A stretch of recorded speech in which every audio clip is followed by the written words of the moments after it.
All right, what's going on, guys? This is Eric with the Get Me Out of Here vlog, and just kind of wanted to give you an update on the recovery post-surgery that I had a couple of days ago. So just to kind of recap, I had a surgical procedure done on my shoulder.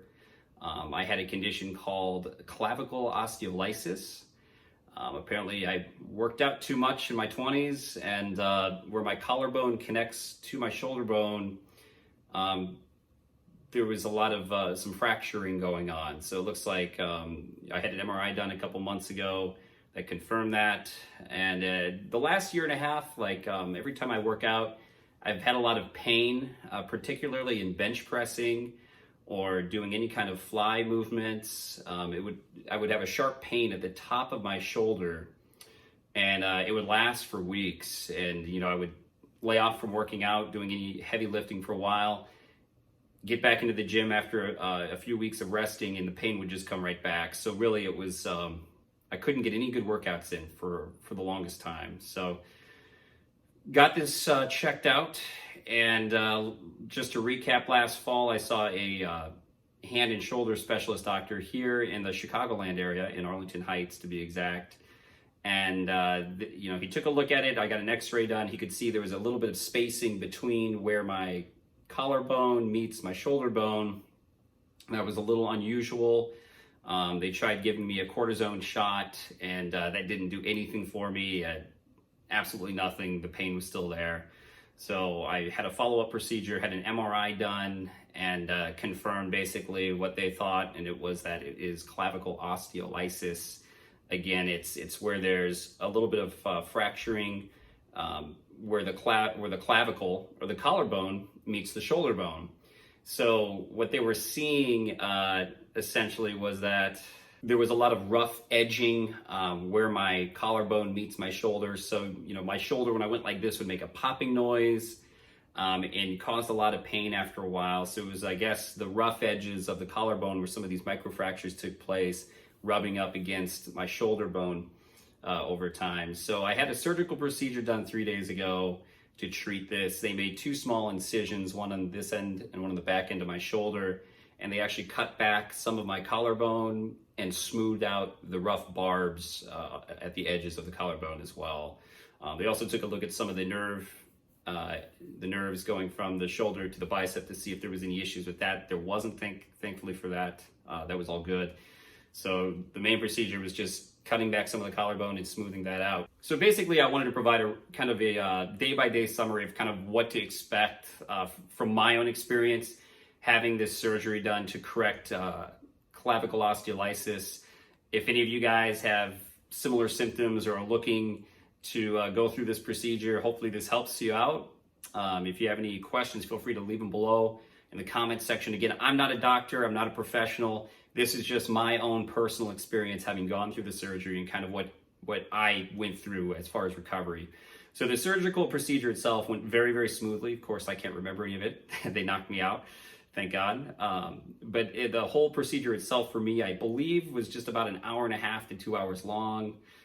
Pretty quick as far as surgery can go. They gave me a nerve block and knocked me out, of course, during the surgery, but I wanted to go through this a little bit. They gave me a nerve block, so my entire shoulder to the tips of my fingers and my left hand were completely numb. After I woke up from the surgery, this numbness lasted until about 6 a.m. the next morning. So for me, it lasted about 12 hours where I couldn't feel anything at all from my shoulder to the tip of my fingers and my left hand. They gave me this sling afterwards as well, which I'm still wearing today, 3 days later. I'm able to take it off now, for cleaning up, doing some bathing and changing shirts. But I like keeping it on just as kind of a reminder not to raise it and use it too much. I don't want to raise it higher than my chest level, of course. Just being 3 days post-surgery, want to be very careful about how I'm moving my left arm and shoulder. So I'm keeping the sling on now. It's comfortable. It's a comfy sling. It's actually pretty high-tech looking. But using this just as kind of a reminder so I'm not moving my arm around, for me it works. So just to recap again, they did give me a nerve block, so my entire arm, all the way up to my fingers, was numb. Couldn't feel anything till about 12 hours after the surgery. My surgery was at 2:30 p.m. in the afternoon, and I woke up post-surgery about 5:30 p.m., 6 o'clock, somewhere in that range. So woke up, about an hour after the procedure had finished up, which is pretty good. Best sleep of my life. Every time, I've only had a couple surgeries in my past, twice for correcting a deviated nasal septum, sinus surgery, and now this. I always get a good sleep with surgery, no problems with anesthesia. So for me, it's just kind of a good power nap is the way I like to look at it. So anyway, I woke up about an hour after the surgical procedure, and the numbness lasted till about 6 a.m. the next morning. So about 12 hours I would expect. Now, there was a lot of pain in my shoulder once that numbness went away. So they did prescribe me some opioids. You want to be very careful with these. This is hydrocodone. Yeah, hydrocodone is what I'm taking. They work really well, of course, but you got to watch out for opioid addictions. That's been a big problem in our country, especially as of recent years.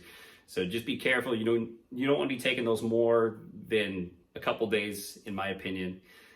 But they work. So, about shortly after the numbness wore off, there was a lot of pain in the shoulder. So just kind of be aware of that. It's kind of hard to describe. It reminded me of almost like a growth spurt. When you're growing up in your teenage years, you get those growing pains.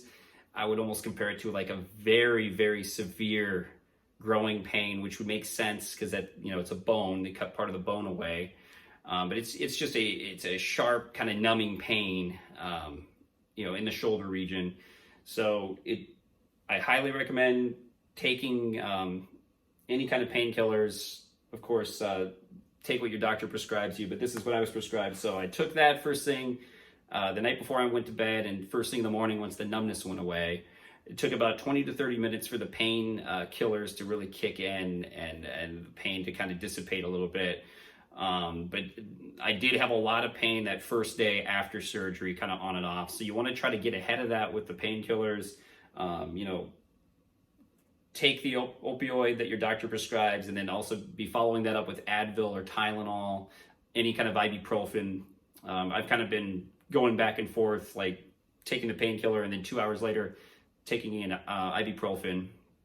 And then if I need it again, taking another one of the opioid painkillers after that.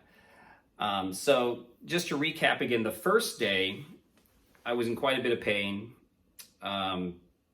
But once I started taking the painkillers, the pain kind of subsided and was manageable throughout the rest of the day. I think it's very important to take a painkiller before you go to bed, just so you can sleep throughout the night and the pain isn't waking you up. So I highly recommend that. Another thing I highly recommend is you want to make sure you're icing it, but getting one of these. I've got this icer here. This is a Breg Polar. Let's see if I can get this. I also highly recommend getting one of these. This is a Breg Polar Care Kodiak ice machine, and you plug it in. What's so great about this is it's got icy cold running water in these tubes, and you just place this on your shoulder, and you got this for hours. And you can sleep with this on your shoulder. I love this thing. So for me, this has been a huge, huge help, just keeping this icy cool padding on my shoulder at all times. And again, I'll show you what this is. It's like a little ice box. You fill it with ice bags and water, and then this icy cold water goes through these tubes and keeps your shoulder cold. It's awesome. I highly recommend it. So I've been using that, and that's been very, very helpful. So I think, again, just my first 3 days post-surgery, let me get that camera.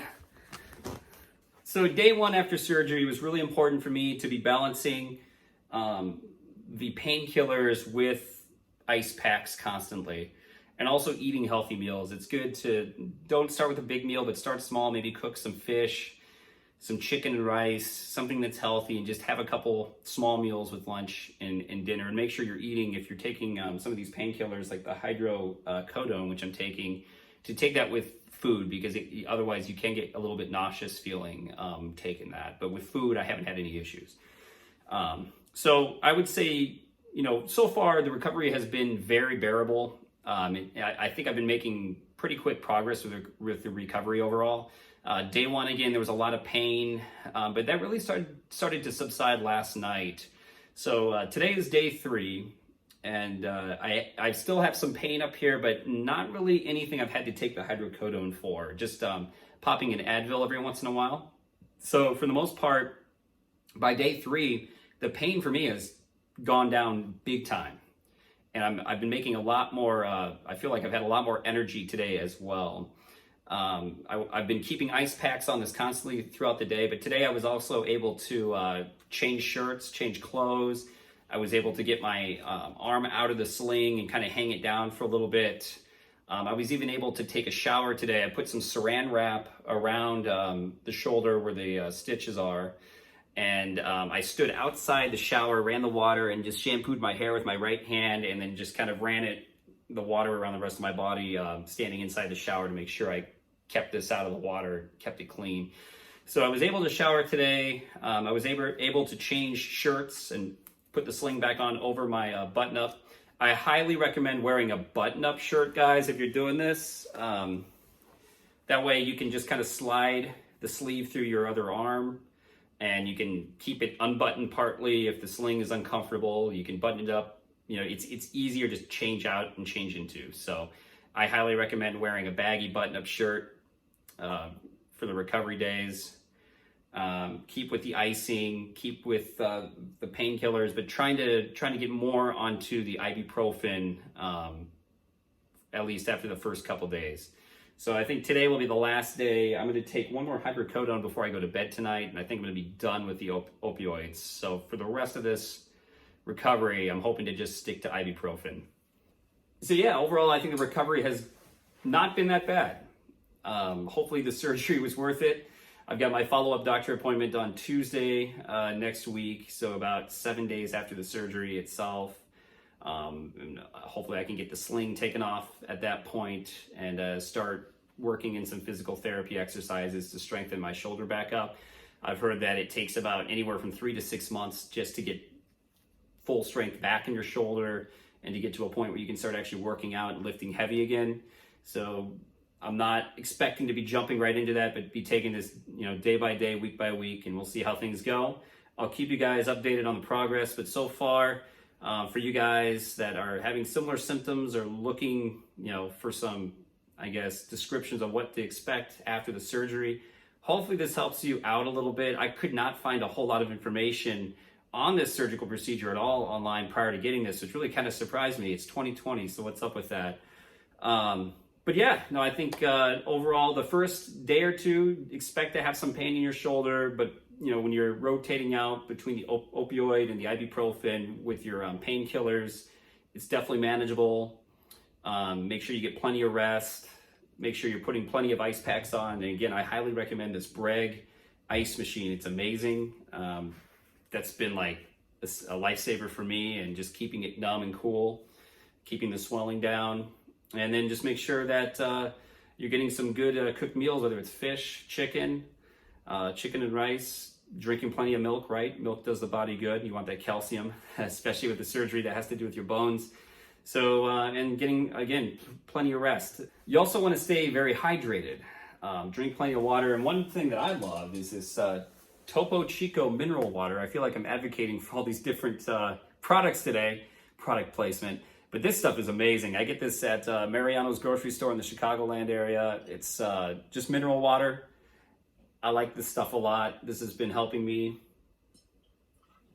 stay hydrated throughout my recovery process. So Topo Chico, or just, sink water works too. They also gave me this breathing apparatus, I guess, to help with lung exercises post anesthesia. This thing is called Air Life. So I guess what you have to do is suck in a deep breath and try to hit that 2,500 top bar. I'm supposed to be doing this 5 times every half hour or 10 times every hour. So let's see what I can get here.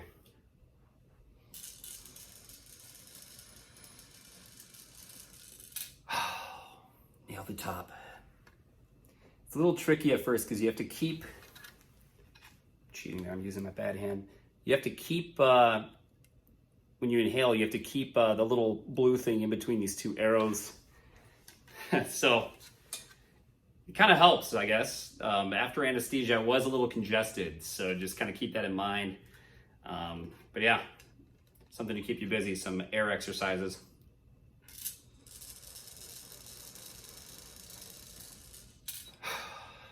Nailed it. Nailed it. Another thing that helps is just having somebody there for you, whether it's your girlfriend, your wife. In my case, my mom came into town to help me out with this and help prep some meals for me and clean stuff up. So, you know, just keeping a positive attitude, having some help makes a big difference. So I'll keep you guys up to speed on kind of the recovery pace. And I want to do a follow-up video after my doctor appointment next week to kind of give you guys some more progress on how I'm doing and kind of what to expect with this surgery. And hopefully I can get back into it within 6 months and hit the gym again. All right, well, hopefully that helped you guys. For those of you looking to get some more information on this surgery, what to expect for the recovery, I hope this helped. Again, I'm not a doctor. This is just my personal experience with this recovery so far. You know, day 1, day 2 was a little rough, but after that, it's been a lot better. So hopefully this helps. I'll keep you guys posted. It's time for me to get out of here.